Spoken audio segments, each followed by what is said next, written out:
was that ant that stood up to me. Yeah, but we can forget about him. Yeah, it was just one ant. One ant. Yeah, you're right. It's just one ant. Yeah, boss, they're puny. Puny? Say, let's pretend this grain is a puny little ant. Did that hurt? Nope. Well, how about this one? Are you kidding? Well, how about this?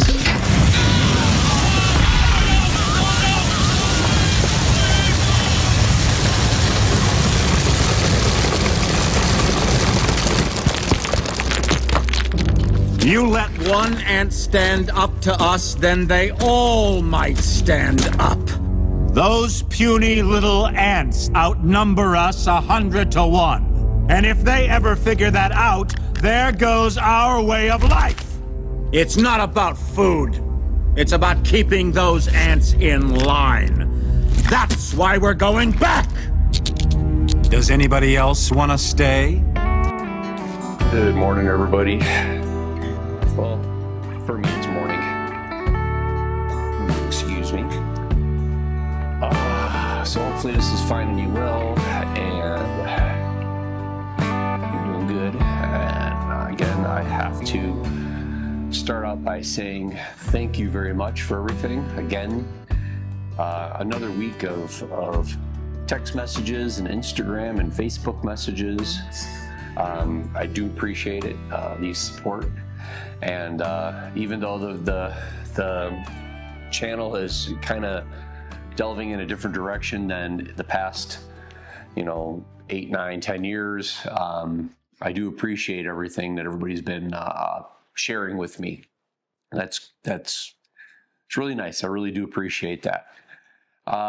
Today's video, though, is going to be a little different. I guess maybe not. The last two videos are more vlog, podcasty in a way. I'm new at that. I enjoy podcasts quite a bit, but I really don't know how to do one or organize one. Never really put my mind to it that much, so I'm trying to learn a little bit here and there, and get things kind of sorted out a little bit differently. The worst part about it is to do a podcast and have it come off all Gucci or really fancy they're in studios, they got like soundproofing around them. I'm in a 1,300 square foot shop. It's like, granted, I got insulation and everything and stuff, but there's always that little bit of that echoey, like I'm in a can sound. So I put some rubber matting down. I got a rubber mat, and I put that down to kind of help with some audio. And there are some things that I'm going to try to work on later on. But in the meantime, we just have to all fight together with the sound, and hopefully it doesn't bother too many people. Oh, my chair just went down again. And maybe I need a new chair. The little gas thing, every now and then it just settles a little bit. But anyhow, contrary to the introduction and what I seem like right now in recording the video, the topic and the title of this is, it's true. And I'm thinking maybe many of you might be able to relate. And that's anger. It's a tough little beast to get rid of. It's a tough little beast to manage or to overcome. A little. I guess I've been thinking for the last couple of weeks about doing different videos, and the video I was going to do today isn't the video we're doing today. It's something else, because part of it is in light of the recent events that have happened in the last month. Is pretty much one of those things that is the catalyst to this video and being angry. And that was when those young kids were killed at Catholic school when they were starting their first day by that transgender thing that went in there and did that. So that was the first problem. Not going back too far in history, because I would do it injustice if I tried to ad-lib a lot of it, because I didn't do my homework well enough to go that far in advance or that far back with how many people of that like mind have been causing pain to a lot of Americans, American families. But just the last 30 days, we had that incident at that school. Then we had that young girl that immigrated from Ukraine that was taken from us.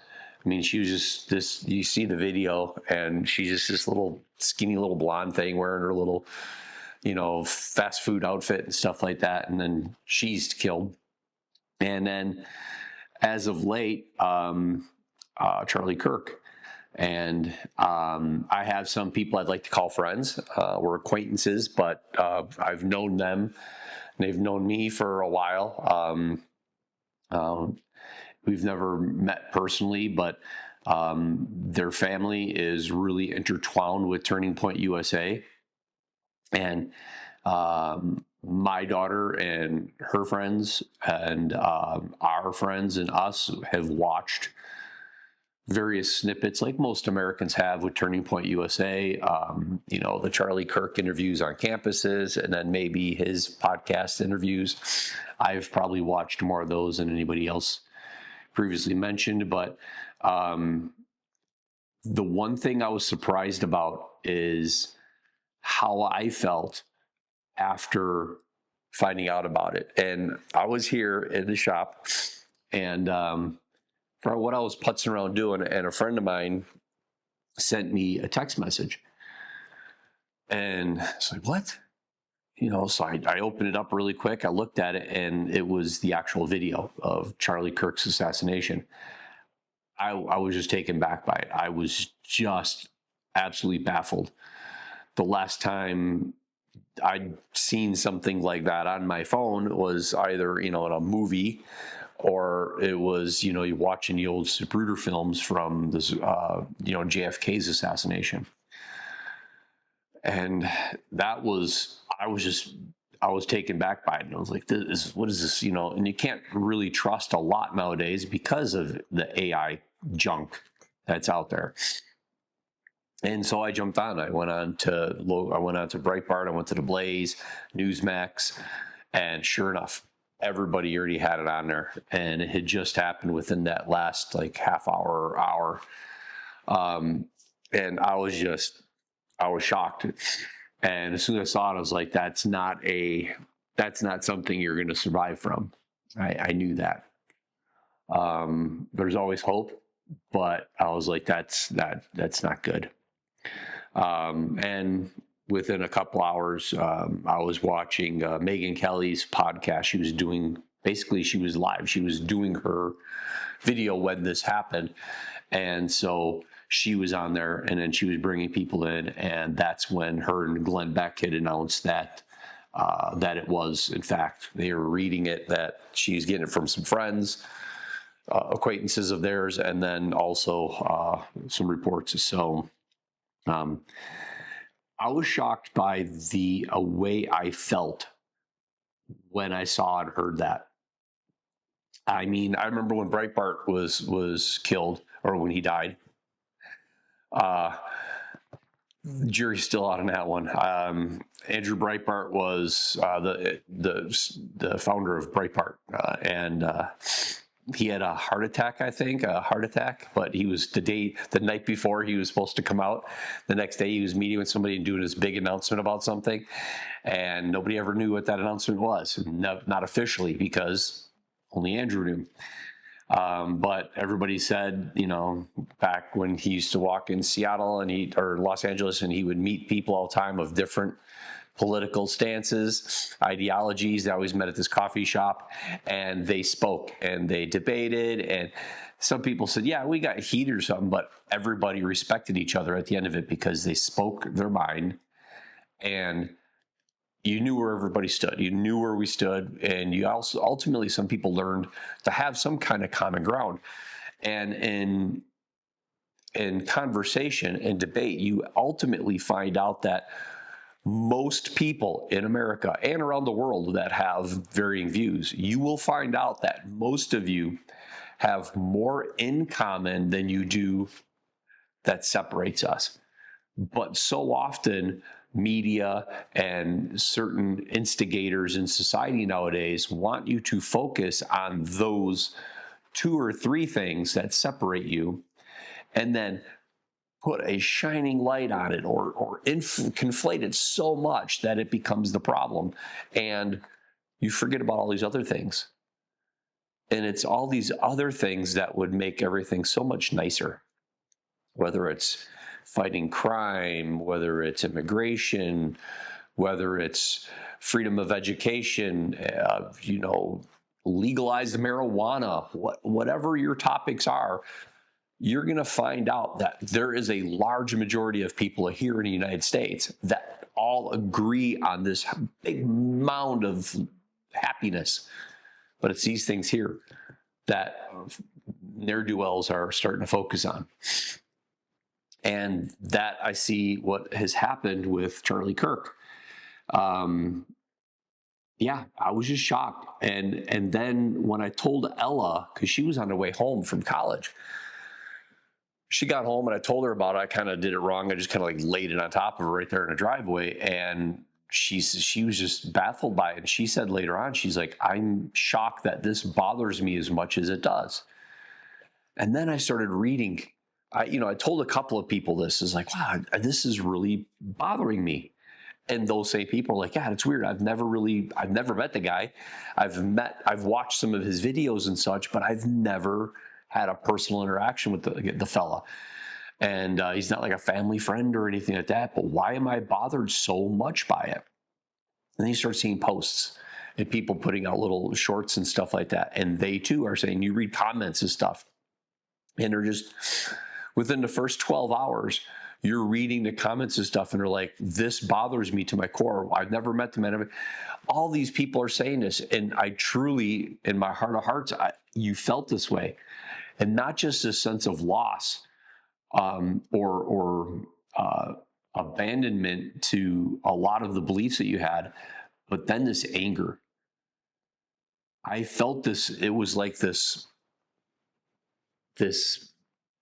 stewing kind of turning in me, that I just felt this anger. And I'm pretty good friends with anger. Not trying to delve too much into background or doing everything else, and not having known, hindsight's the best teacher that we could have, is I know growing up, I was angry a lot. I don't know why I was angry. I don't know what caused it then.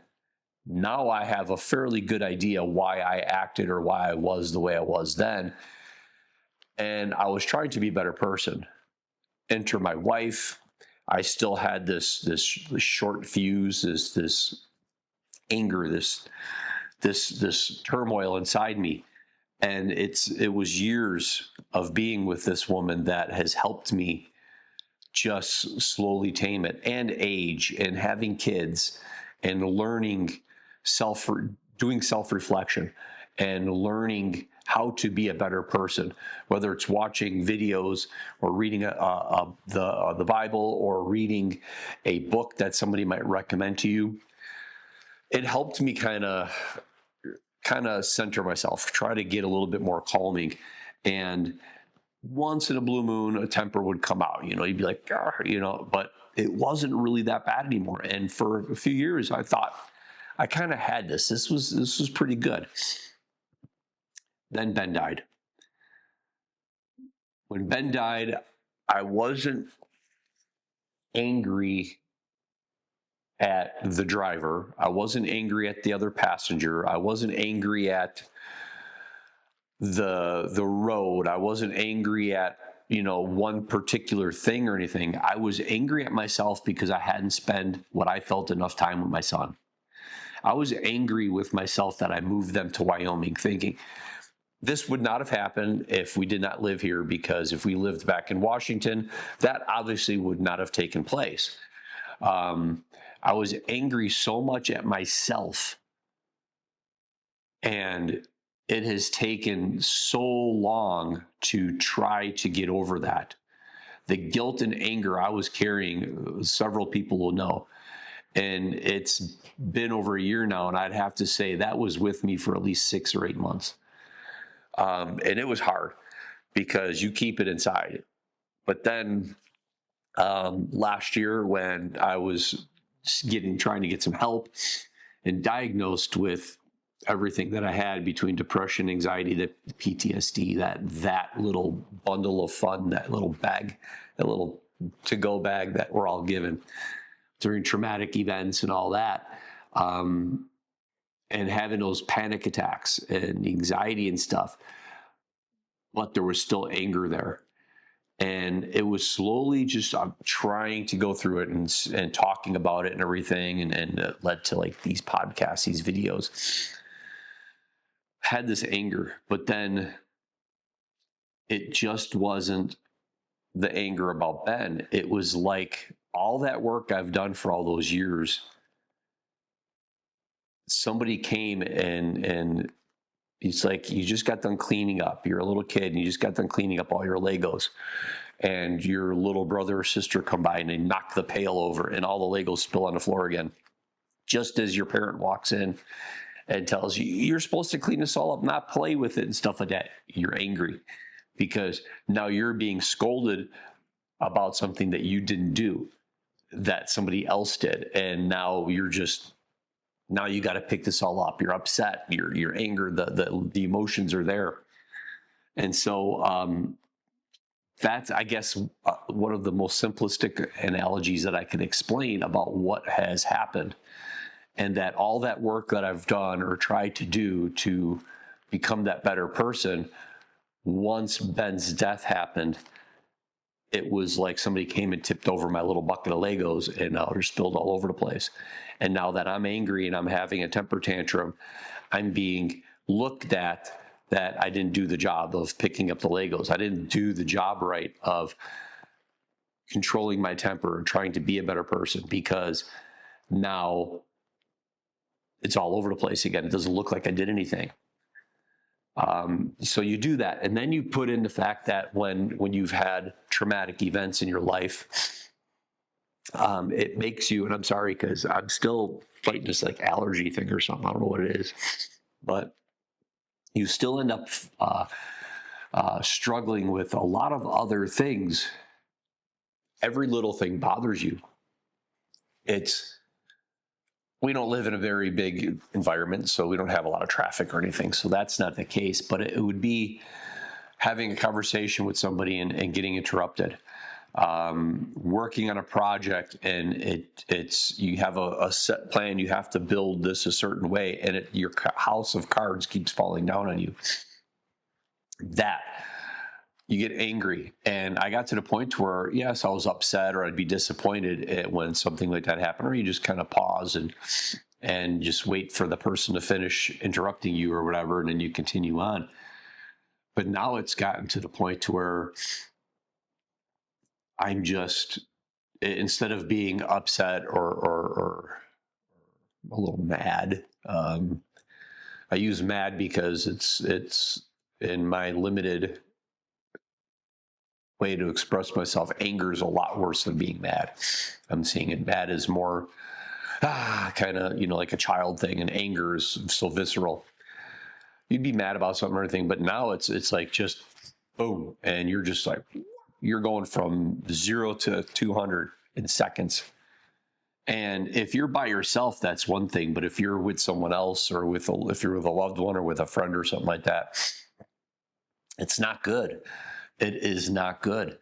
And so the anger that I get and that I feel, it's bonkers. And trying to cope and deal with it all and everything. And I know I'm not the only one. I know I sit here and I do this, and people be like, oh my gosh, Chad is, oh wow, this is crazy. He's, feeling this way, and this is all happening, and da-da-da. And it's like, everybody has this. You'd be surprised at how many people you know or pass on a daily basis or do stuff that are dealing with the same thing.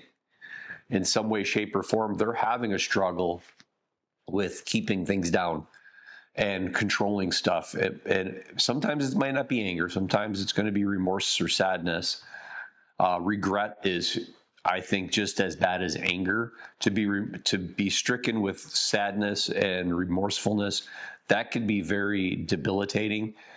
But to have something like anger and this utter regret of stuff, it could freeze you just as much and almost make you feel like, I'm done. That's it. I'm finished. I can't do this anymore. And it's been getting pretty tough to function and do stuff. And it's really hard to get through that, but it's focusing on certain things that you can control. And I can control the people I'm around for the most part. I'm blessed or fortunate enough to be able to do that because I can control mostly the people that I'm around. I can kind of control my environment because I'm here in Wyoming, and I'm in a state and in a town that is pretty easygoing. We have a town of like 35,000 people, and which is a stark contrast to having grown up in Chicago or being in Washington State. At Washington State, there's more people that live in Tacoma, Washington than in the entire state of Wyoming. So, so there's some of that to be said with putting yourself in an environment or a situation where you don't get, I hate to say the word triggered, but you don't get affected as easily. It allows me to sit back a little bit and kind of like go in my little closet and just do my little woosah. Woosah! But the other thing that, and I've always been a big politics guy, always have been. When I was with the sheriff's department, I used to do door knocking and get signatures and petitions to get people on the ballots. I used to go to rallies and events, did all sorts of stuff. And so I've always been a huge political consumer. But I'd always been a large consumer of politics, but it hasn't been since probably the last 10, 15 years that I started seeing this huge shift in how politics is brought to the consumer and how the media and how written form and, like internet and paper or magazine, how everything has changed so much since, I started becoming more politically aware and awakened to politics. It's a huge contrast that I can sit back and say that I think they called me a Gen X, being born in the 70s, being 53 years old, I know that the Democratic Party that we see nowadays is not the Democratic Party of my dad or my grandparents or my great-grandparents. It's not them. And having studied a little bit of history and politics, I've watched where kind of that tipping point was for the Democratic Party. And it was right after the 40s and 50s that there was this big twist. And how the Democratic Party was almost, and I can imagine if you were there in politics and seeing this, you're like, oh my gosh, we're losing our grip on the American people.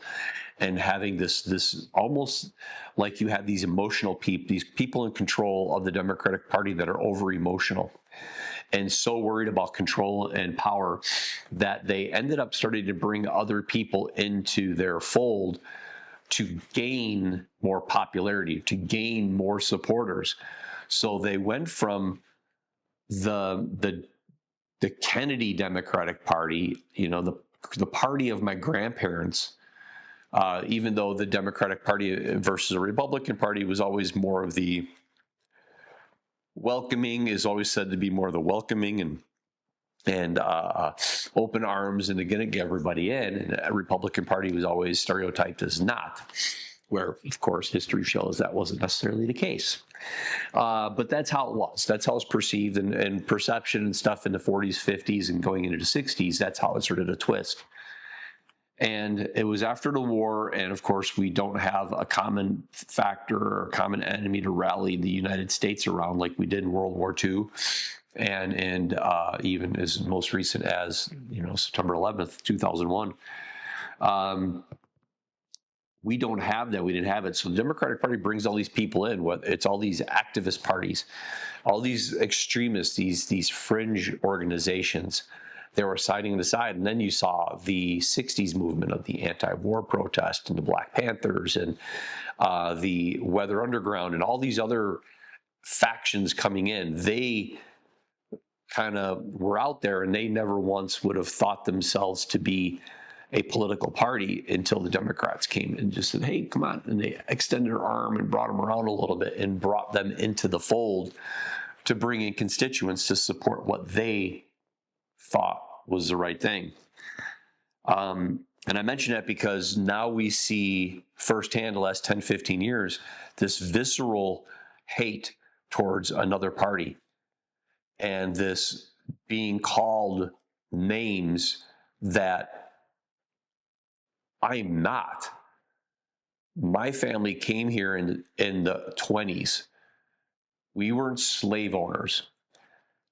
And my family on my mom's side is mixed between East and West Germans and Norwegians and stuff. And we came here as immigrants and strived. My grandmother would tell me stories about how she was told to learn to speak English and not speak Finnish because we're Americans now.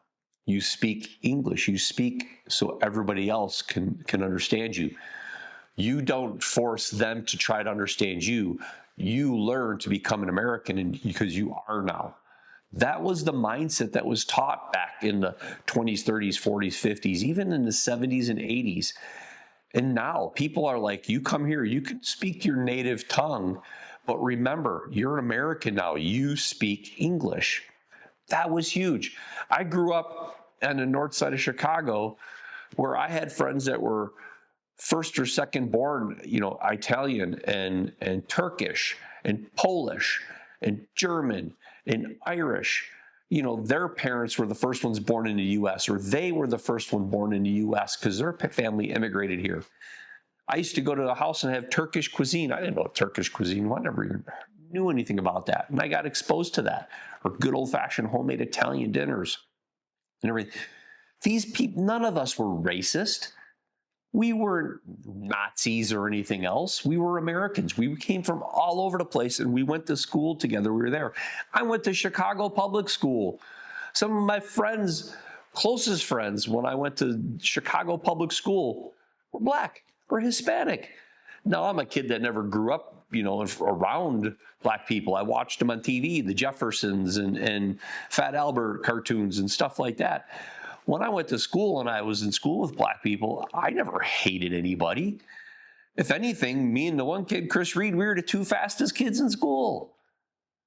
But to be called and told you're a racist or your daughter and son are racists or fascists, and so, you can't use that language and that hate and that rhetoric. You can't do that. But yet they are. And that is one of those things that it gets me angry. Descriptions on the 3 unfired casings read, "Hey fascist!" catch! Do you think Donald Trump is a fascist? Yes, I do. No one has ever been more dangerous to this country than Donald Trump, and he is a fascist to his core. Hey, let me shut down the city! We are at war! We're in a war right now. We are at war. So you have to be willing to do whatever is necessary in order to save the country.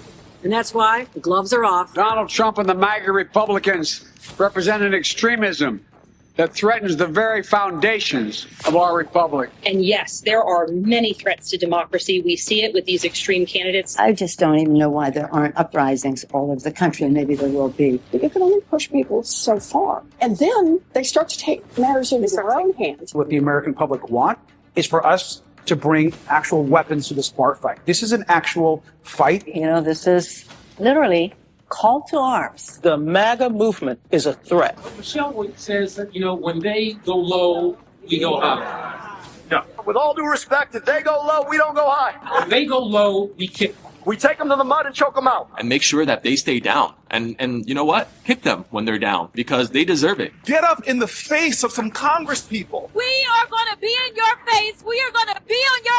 We have to fight this in the streets. And we're going to fight it in the streets. It's time to step out of your comfort zone and step out into the streets. To our Republican colleagues, if you do not see the light, we will bring the fire. Resist! You and your little friend off of Twitter.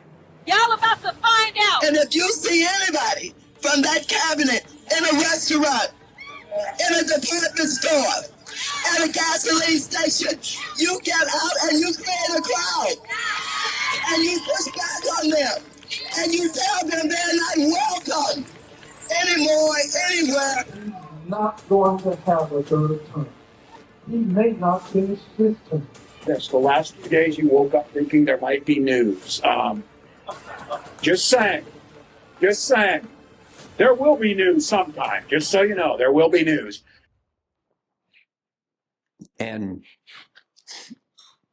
to see people acting in such a way and doing so much that takes away from helping people heal, helping people grow, helping our country be the best it can be. It's tough. And you hear people, and it's funny because I got a list of like, and this isn't even a comprehensive list. This is stuff like Chuck Schumer, Nancy Pelosi, Sandy Cortez, who was at AOC, Ilhan Omar, who had just recently said that she's Somali born and she was taken from her home and she can't wait to go back again. She can leave tomorrow.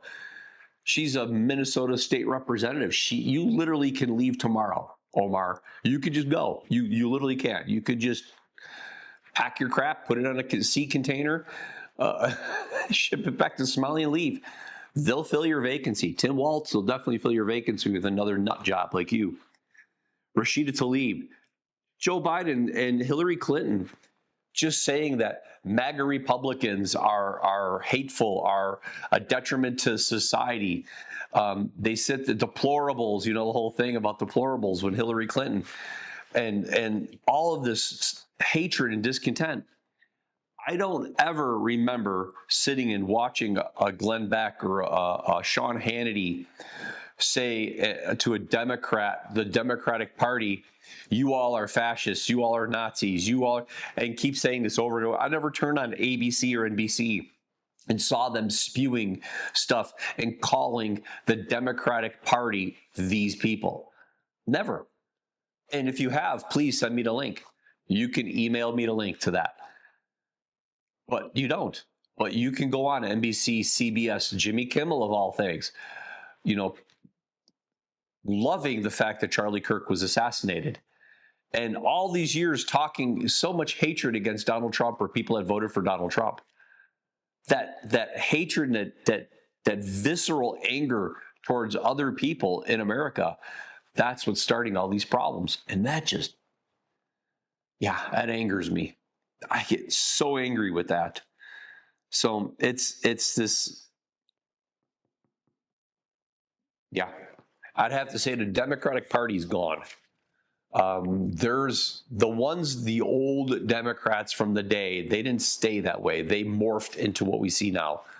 And it's a shame to see that because it would have been nice to keep the Democratic Party there, but so many of the moderate Democrats of my grandparents' age are now Republicans. And the Republican Party has become so much more of a inclusive kind of party. And I say that because I know. I've worked with people and I know people that I would still like to call friends. But I get so angry now because these politicians and all these other talking heads, they're proud that they are in a political party that they are now connecting to the assassination of Charlie Kirk, and they're happy and they're chanting and they're so happy and proud of themselves. And that's the tell. that those people that if you were to ask them, sadly, we only have two parties, good and bad with all that. But you say, are you just generic? You had to stand in a bucket, or you had to go in a room, and to walk into that room, you had to go through a door. One door said Republican, the other one said Democrat. That's all it said. Didn't say conservative, didn't say liberal, didn't say MAGA, didn't say Antifa, didn't say any of that stuff. It says Democrat, Republican. Which door are you going to walk into? Knowing what you know in your heart and your mind, your knowledge and everything else, what door are you going to walk into? Those people are walking in a door that says Democrat, and those people are now sitting there yelling and screaming. They're going around and they're desecrating memorials people have started for Charlie Kirk. They're completely ignoring the shootings and the killings of people throughout the United States in the last 5 years alone. They're completely ignoring all the crime in these inner cities and all these young children that are being killed and all these moms and dads that are having to get the news from the police department that their child was just shot and killed at a school shooting or a drive-by shooting. And don't even come here and tell me it's a gun. It's not. You're going to get me angry. It's not a gun issue. It's a mental health issue. It's an issue with society. It's an issue with what I'm saying. The way people are talking. If you spent more time teaching your child about real history and showing them the examples of what it was like in the 50s and 60s, in the 80s, and compared to now, and all the opportunities they have, things would be better. If you had people that would stop having sex with 5 different people and having babies with 5 different people and living on welfare, these wouldn't be problems. It's shown. There's so much out there for you to study and to pick up and study about homes without fathers, especially in the inner city communities, especially in Black communities. That is a huge thing. Why is it, what is it? It's like 13 or 17% of the population of the United States is African descent, Black. But yet they're like 60% incarcerated or 50% incarcerated, whatever it is. Why is that? It's not just because they're Black, they were born, you're Black, okay, and I'll go to jail. No, that's not it. But yet the Democratic Party, these liberals and everybody else want you to learn that, want you to think that. And that's what gets me angry. So it's all this stuff that I'm trying to get over, and it's like, it just, so between all the politics and between all this, all the stuff I'm seeing here, I'm having this issue with trying to focus. And a lot of people, maybe some of you watching, will be like, just don't watch the news. Well, yeah, you could just not watch the news, but that doesn't solve the problem. That just eliminates one of those things that causes an emotional feeling. And on top of that, if I stop watching the news and I stop doing the things that I do when it comes to politics, I'll be an ignorant voter. I'll be an ignorant American. Yes, I'll believe what I believe. I have a moral compass that I follow, that I have followed all my life. But if I stop following politics and I stop watching or listening to things and people, I'm going to be uneducated. And that's not going to make me any better than those people that you'd see, like when Steven Crowder would go on and interview people, or Jesse Waters interview people, and they talk to them and they give them an example about a certain action that was done. And the people you're interviewing, they would think that it was, a Republican or a conservative person. And it wasn't. It was a Democrat. No different than how people hold these Democrats or politicians in general in high standard. But yet they don't realize Congress is filled with just as many criminals as your neighborhood. How many people in Congress, and you can look this all up too, how many people in Congress have DUIs and can't drive? How many have actually been charged with crimes like domestic violence? Okay, how many of them can't even not just drive themselves, but they've gone bankrupt because of improper financials and doings and dealings. So there is so much stuff in Congress that they hide from us. And it isn't until somebody does their due diligence and spends, like a week of their life delving into that, just to give all of us the information, So I can't ignore it. I can't just go away from it, but I have to learn to control it. And by removing something completely from my life doesn't help me control my anger. It just removes that one part. I'm still angry. I'm just angry about other stuff. I have to control the anger. I have to realize what I'm angry about and how I can do it. And, you know, again, it's like things that get you angry. Well, it's the cost of insurance. It's illegal immigrants getting driver's licenses and state IDs or voting, or the deficit for U.S. government being $35 trillion. And, you know, you can go on and on about it. But ultimately what it boils down to is I'm angry. I don't say I get angry. I think I'm in a constant state of anger. It's just at some points I'm not as angry as I am at other times. Maybe that's what it is. But I'm learning. And in doing this video, it's my way again of letting you know that if you have any sense of similarity to me, it's okay. Don't remove these things from you, saying that, oh, if I just don't do that, I'm not going to be angry anymore. No, you're still going to be angry. You're just not going to be angry at that. So the best thing to do is to keep that with you, but learn to cope with it, learn to understand it, educate yourself, talk it out with people, find somebody to give you that 8 minutes. Your friend who's going through a very hard time, my friend Maria. And I went to her house for dinner, and she was better now. And we were catching up, and she was telling me about this awful time she went through. And I wanted to be sympathetic, but at the same time, I was really pissed off that she didn't call me. And I was like, what the hell? Like, I'm here, I love you, I support you, like, you're always there for me. Why wouldn't you let me be there for you? Like, how selfish are you? Like, you wouldn't let me be there for you.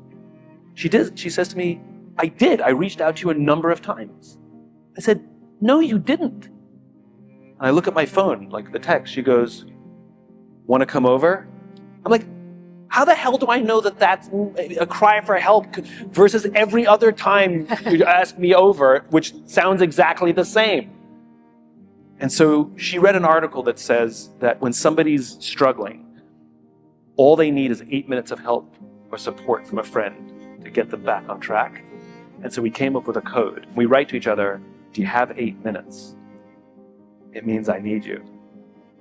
And anybody can step out of a meeting for 8 minutes to be there for. And it's funny because I got a list of like, and this isn't even a comprehensive list. This is stuff like Chuck Schumer, Nancy Pelosi, Sandy Cortez, who was at AOC, Ilhan Omar, who had just recently said that she's Somali born and she was taken from her home and she can't wait to go back again.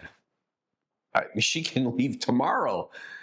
She's a Minnesota state representative. You literally can leave tomorrow, Omar. You could just go. You literally can't. You could just pack your crap, put it on a sea container, ship it back to Somalia and leave. They'll fill your vacancy. Tim Walz will definitely fill your vacancy with another nut job like you. Rashida Tlaib, Joe Biden and Hillary Clinton just saying that MAGA Republicans are hateful, are a detriment to society. They said the deplorables, you know, the whole thing about deplorables when Hillary Clinton and all of this hatred and discontent.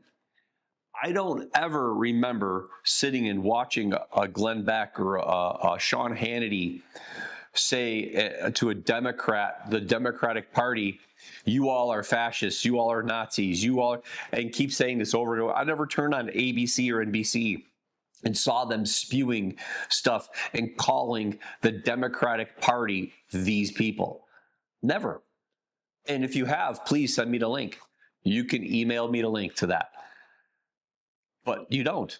But you can go on NBC, CBS, Jimmy Kimmel of all things, you know, loving the fact that Charlie Kirk was assassinated. And all these years talking so much hatred against Donald Trump or people that voted for Donald Trump. That hatred and that visceral anger towards other people in America, that's what's starting all these problems. And that just, yeah, that angers me. They're proud that they are in a political party that they are now connecting to the assassination of Charlie Kirk, and they're happy and they're chanting and they're so happy and proud of themselves.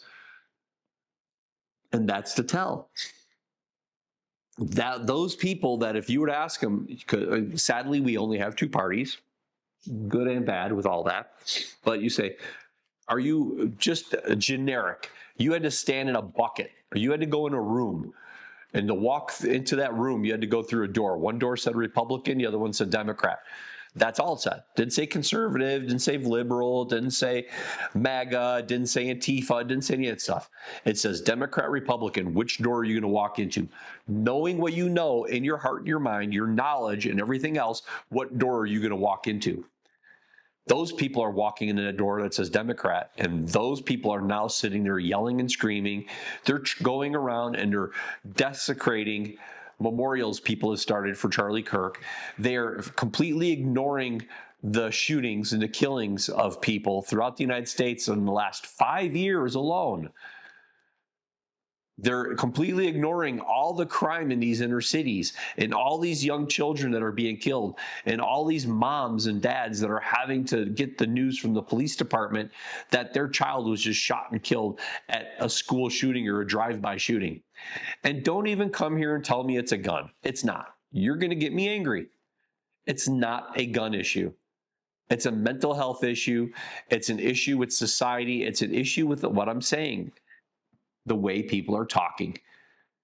If you spent more time teaching your child about real history and showing them the examples of what it was like in the 50s and 60s, in the 80s, and compared to now, and all the opportunities they have, things would be better.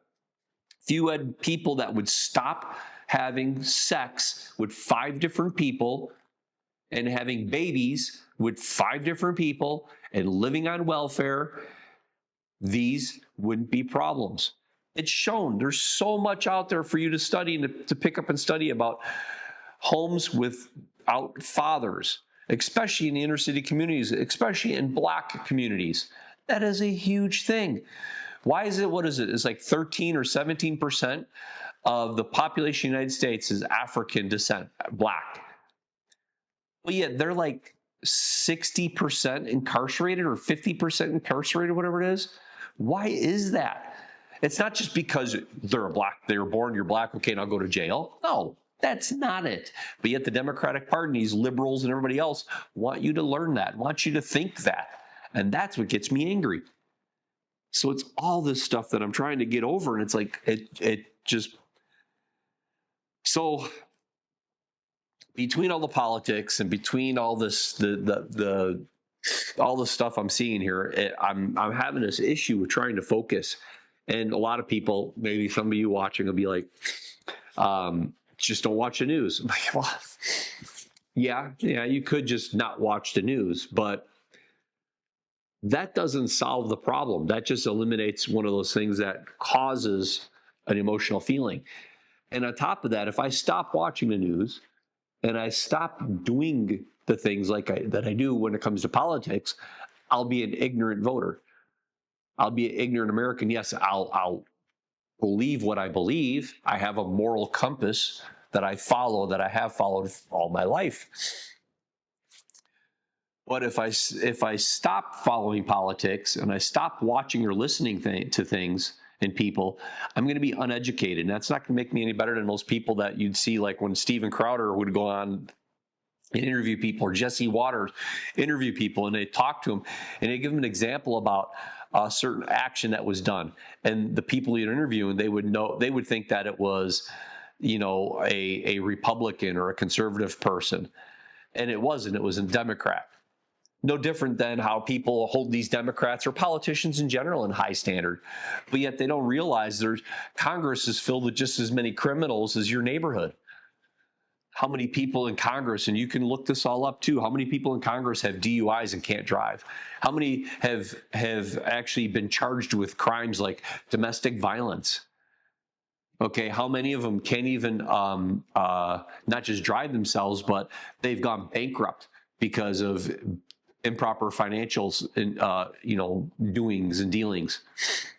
So there is so much stuff in Congress that they hide from us. And it isn't until somebody does their due diligence and spends, like a week of their life delving into that just to give all of us the information. So I can't ignore it. I can't just go away from it, but I have to learn to control it. And by removing something completely from my life doesn't help me control my anger. It just removes that one part. I'm still angry. I'm just angry about other stuff. I have to control the anger. I have to realize what I'm angry about and how I can do it. And, again, it's like things that get you angry. Well, it's the cost of insurance. It's illegal immigrants getting driver's licenses and state IDs or voting, or the deficit for U.S. government being $35 trillion. And, you can go on and on about it. But ultimately what it boils down to is I'm angry. I don't say I get angry. I think I'm in a constant state of anger. It's just at some points I'm not as angry as I am at other times. Maybe that's what it is. But I'm learning. And in doing this video, it's my way again of letting you know that if you have any sense of similarity to me, it's okay. Don't remove these things from you, saying that, oh, if I just don't do that, I'm not going to be angry anymore. No, you're still going to be angry. You're just not going to be angry at that. So the best thing to do is to keep that with you, but learn to cope with it, learn to understand it, educate yourself, talk it out with people, find somebody to give you that 8 minutes, and start dealing with it in that regard. There's a few things, again, and maybe some of you don't go with it. You don't do the Bible or something like that, but there's some things that I've picked out, and it's been kind of an interesting thing, I thought. One is Ecclesiastes chapter 4, and it's verses 1 through 3. And it's, again, I saw all the oppressions that are done under the sun, and behold, the tears of the oppressed, and they had no one to comfort them. On the side of their oppressors, there was power, and there was no one to comfort them. And I thought, the dead who are already dead, more fortunate than the living who are still alive. But better than both is he who has not yet been and has not seen the evil deeds that are done under the sun. And I came across this when I was reading all of Ecclesiastes, and I came through this, and that really hit me. I was like, yeah, that was a shocker there. And like I said, verse 3 was better, but better than both is he who has not yet been and has not seen the evil deeds that are done under the sun. That's huge. So in this, saying that, the ones that aren't even born yet are the most fortunate. Not the ones that are alive, not the ones that have died, not the ones that are doing evil, or not the ones that are having evil done onto them, but the most fortunate ones are the ones that aren't born yet. And I don't know if you understand what that means. That means that you're thinking about having children. It's your responsibility to educate yourself. And then as you're bringing your child up or your children up and you're rearing them, you're raising them, raise them properly. Don't raise them to be a Democrat or Republican. My kids would have told you, I didn't teach them to be a Democrat or Republican. I taught them how to be a good human person. Another one was James 1. And it was James chapter 1, verse 20, was, for the anger of man does not produce the righteousness of God. And now if you're watching this, you're not a very religious person, that's fine. That is fine. I didn't grow up in a very religious family. I used to when I was staying with my grandparents, I would either go to a Catholic church or a Lutheran church on Sunday, because my grandmother was Lutheran and my grandfather was Catholic. And that was my grandfather, but not my dad's dad, because my dad's dad drowned when he was young. And so my grandmother remarried. She remarried a family friend who he was a widow. He was a widower. She was a widow. And they'd known each other and did all stuff together with their respective others. And then ultimately they ended up getting married. And they've been married for like 30 years or something like that. But so every Sunday they would rotate. We'd go to Catholic church one Sunday, Lutheran church another Sunday, Catholic, Lutheran, back and forth. So I got exposed to both. I went to Lutheran schools, I went to Catholic schools, all that. But so if you're not, my point is, I'm not trying to be a Bible thumper and tell you do all this stuff. I use it because I like to read the Bible, because I get inspiration out of it, and I get I get ideas to help me become a better person. Just like you would read a self-help book, or you'd maybe watch a bunch of Simon Sinek YouTube shorts or something like that. I use it to help me become a better person and to better understand history, better understanding of where we come from as a people, just a people in general. So that's nice. But yeah, for the anger of man does not produce the righteousness of God, which means if you're going to be angry, or at least the way I read it is, if I'm going to be angry and you're going to act out in such a manner, you're not going to be correct. You're not going to be someone that other people are going to look up to. You're not going to be someone that others want to come to for help or assistance or guidance.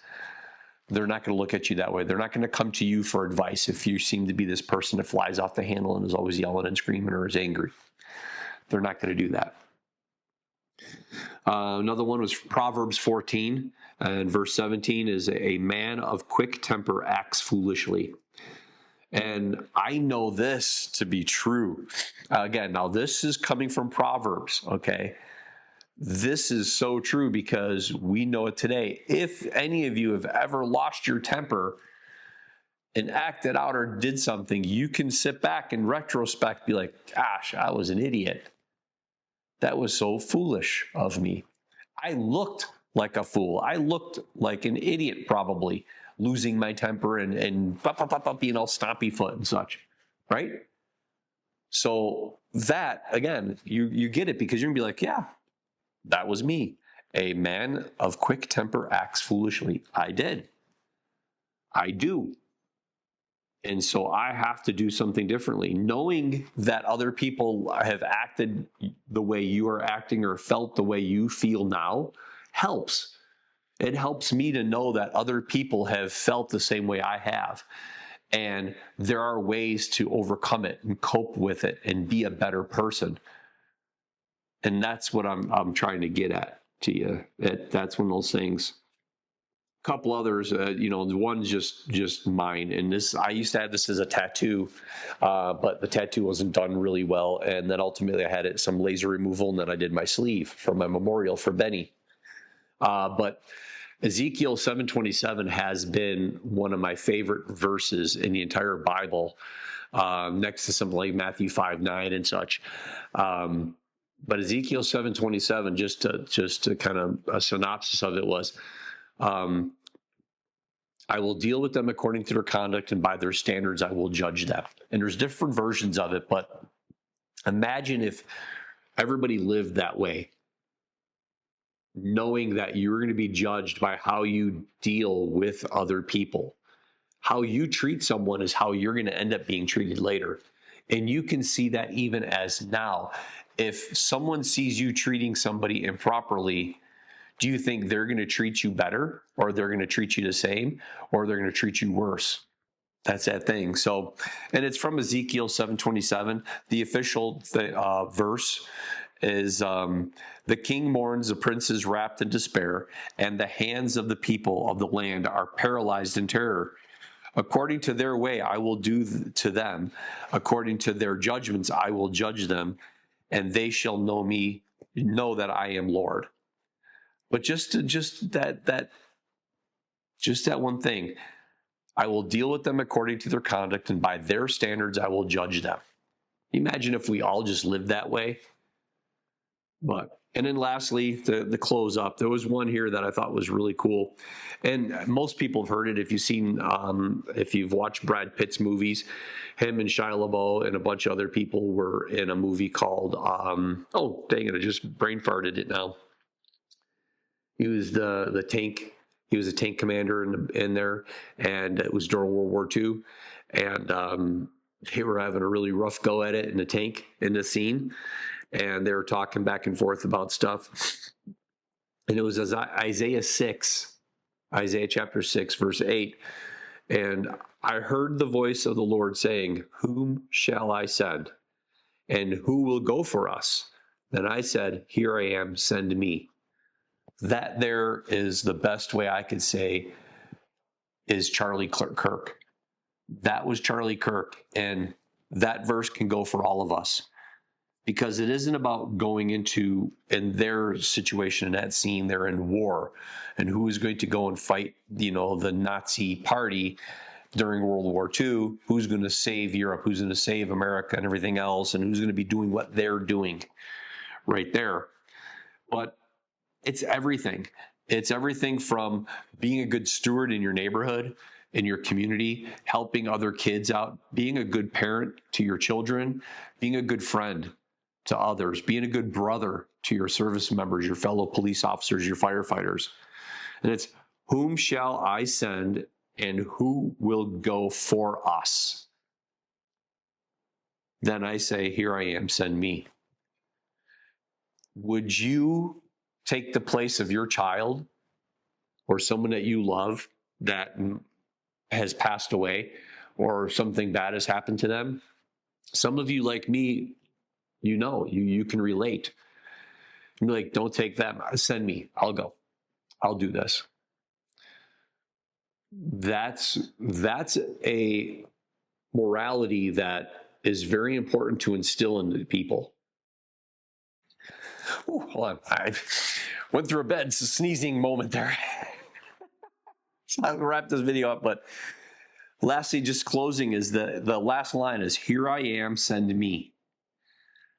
That line is for every firefighter and police officer that rushed into the towers and all those buildings, rushed headlong during September 11th, 2001.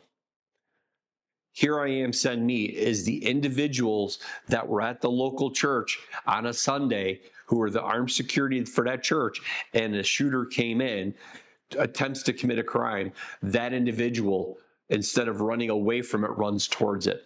That's the here I am, send me moment. The individual that sees a child suffering or sees someone in maybe a school that just seems to be struggling and sitting there and is kind of all by themselves, and the teacher that walks up to that child and asks them and works with them to help educate them better because they're not understanding something. Or the young kid that walks up to another kid in a lunchroom sitting by themselves because they're being bullied or picked on. And that child, that young boy or girl, walks up to them and walks up to them and then becomes their friend and opens up to that person. That's the here I am, send me moment. And that's the important part. If we lived by the Ezekiel 7:27 is, I'll deal with them according to their conduct, and by their standards I will judge them. If everybody believed that they were going to be judged by the way they treated other people, everyone would start treating people better, right?